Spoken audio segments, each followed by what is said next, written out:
আল্লাহ তাআলার কাছে শুকরিয়া জানিয়ে আজকে আপনাদের সামনে বক্তব্য রাখছি। আজকে আমরা ন্যায় বিচার পেয়েছি, এটাই হলো আজকের মূল আমাদের বিষয়। এখানে আমি মেয়র হতে পারবো বা আমি মেয়র পদে শপথ গ্রহণ করবো কিনা সেটা সম্পূর্ণ দলীয় বিষয়। আমি বাংলাদেশ জাতীয়তাবাদী দলের হয়ে ধানের শীষের মার্কা নিয়ে 2020 সালের 1 ফেব্রুয়ারি ঢাকা দক্ষিণ সিটি কর্পোরেশনে অনুষ্ঠিত যে মেয়র পদে নির্বাচন করেছিলাম এবং পরবর্তীতে সারা বাংলাদেশের কাছে, জাতির কাছে দিন দুপুরে আপনারা দেখেছেন ডাকাতি হয়েছে। মিডিয়ার ভাইরা সারাদিন আমার সাথে ছিল এবং নির্বাচন পূর্বের যে প্রচারণার যে কার্যক্রম তার প্রথম থেকেই ডে 1 থেকেই আমরা অভিযোগ দিয়ে আসছিলাম।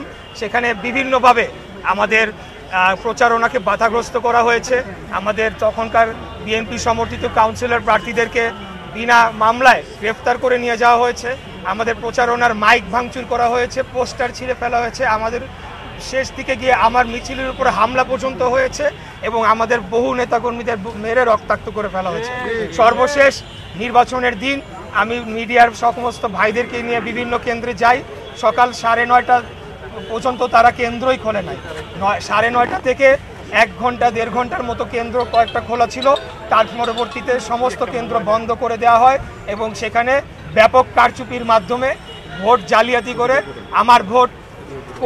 আমার যে ভোট হয়েছিল, আমি যে সংখ্যক ভোট পেয়েছিলাম সেটির থেকে বেশি ভোট দেখানোর জন্য দিনব্যাপী তারা কারচুপি করে। তো সেই বিষয়ে আমরা তখনই মামলা করেছিলাম সমস্ত নথিপত্র প্রমাণাদি দিয়ে, যেটি ইতিমধ্যে আমাদের আইনজীবী যারা রয়েছেন তারা আপনাদের কাছে ক্লিয়ার করেছেন। তো আমি যেটা বলতে চাই যে সবচেয়ে মূল বিষয় হচ্ছে যে আজকে ন্যায় বিচারের আমি পেয়েছি এবং বাংলাদেশে ন্যায় বিচার ফিরে আসুক। জনগণ, একজন সাধারণ নাগরিক যাতে তার ন্যায় বিচারটি পায়, সেটির ধারাটা যে শুরু হচ্ছে বা শুরু হয়েছে খুনি স্বৈরাচারী ফ্যাসিবাদী হাসিনা সরকারের পতনের পর, সেটির ধারাটা অব্যাহত থাকুক এবং পরবর্তীতে বাংলাদেশে আমরা সর্বস্তরে ন্যায় বিচার প্রতিষ্ঠা করতে পারি। এটি হচ্ছে আমাদের মূল উদ্দেশ্য, মূল লক্ষ্য। ধন্যবাদ। 16 বছরে যত ইলেকশন হয়েছে সবগুলোতে তো কারচুপি হয়েছে, তার মানে কি তাদের সময়কার সব ইলেকশনগুলোকে অবৈধ? আমি বলতে চাই যে আমি অন্য নির্বাচনের বিষয়ে মন্তব্য করব না। ঢাকা দক্ষিণ সিটি কর্পোরেশনে 2020 সালে যে নির্বাচন অনুষ্ঠিত হয়েছিল তার পরবর্তীকালে আমরা নির্বাচনী ট্রাইব্যুনালে দেশের বিদ্যমান আইন অনুযায়ী মামলা করেছি।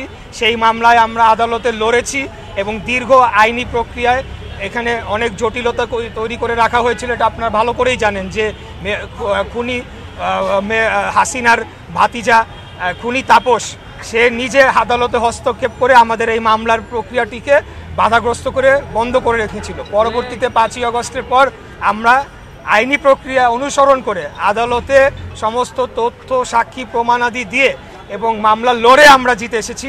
অন্যান্য নির্বাচনের বিষয় সেটা আমার দেখার মন্তব্য করার বিষয়। নির্বাচন কমিশনার নুরুল হুদা ছিলেন, তিনি কে এম নুরুল হুদা ছিলেন, তার একটা সংশ্লিষ্টতা আছে। আমি মনে করি যে কে এম নুরুল হুদা সহ অতীতে রকিব কমিশন ছিল, হুদা কমিশন ছিল এবং সর্বশেষ কি নাম, সর্বশেষ আউয়াল কমিশন।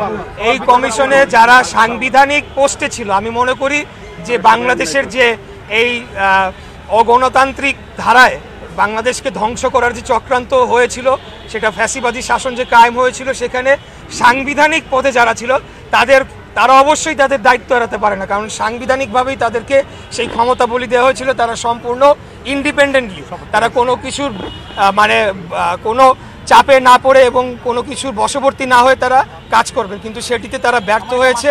একই রূপে আউয়াল কমিশন, রকিবুল কমিশন এবং হুদা কমিশন যারা আছে তাদের বিরুদ্ধে অবশ্যই আমি মনে করি যে একটা বিচারিক প্রক্রিয়া শুরু করা উচিত। ধন্যবাদ।